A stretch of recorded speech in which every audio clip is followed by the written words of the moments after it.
ESPN's Monica McNutt called out by WNBA fans over sudden Caitlin Clark turnaround. The pundits have had nothing but good things to say about Caitlin Clark and the Indiana Fever now that they're in the midst of an absolute tear. The Fever are coming off a 104-100 overtime victory over the Atlanta Dream on Sunday, September 8, which marked their 8th win in 10 games played since the mid-season Olympic break. One analyst who has jumped on the Indiana hype train is ESPN's Monica McNutt, who incidentally wasn't exactly the biggest Caitlin Clark fan earlier in the season. In fact, the former NCAA star took a lot of flack when she covered one of the Fever's games earlier in the season, with some fans even going as far as branding her as a Clark hater.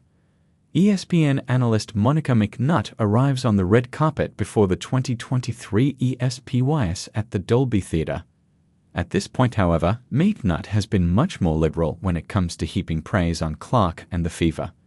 In a recent episode of ESPN's WNBA Countdown, the analyst had nothing but good things to say about Clark, her all-star teammate Aaliyah Boston, and the rest of the Indiana squad. Clark and Boston have been the second-best scoring duo in the league behind A'ja Wilson and Jackie Young, McNutt pointed out.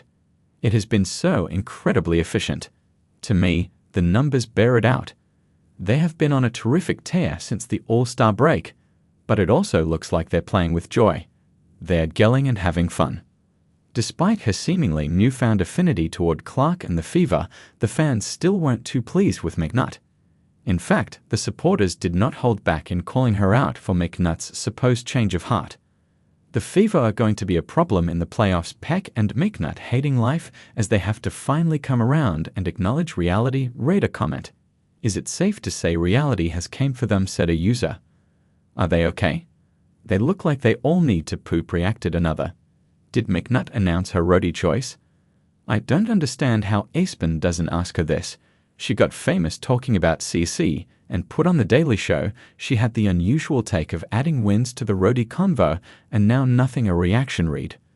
All their previous knowledge and experience in all things WNBA and at ESPN couldn't predict Clark's impact better than the new fans. They were so adamant on downplaying and spreading her flowers around, but now it's obvious that Caitlin Clark 22 is the real deal. Suck it, bitter Betty, said a viewer. It seems they finally come to terms. A commenter stated, to be fair, there are more than a few analysts out there who didn't have much faith in Clark and the Fever early on, especially when Indiana started off its campaign with a 1-8 record. At this point, these naysayers have been forced to walk back on their initial takes now that Clark and co. have turned their season around in a major way. Well, at least most of them have.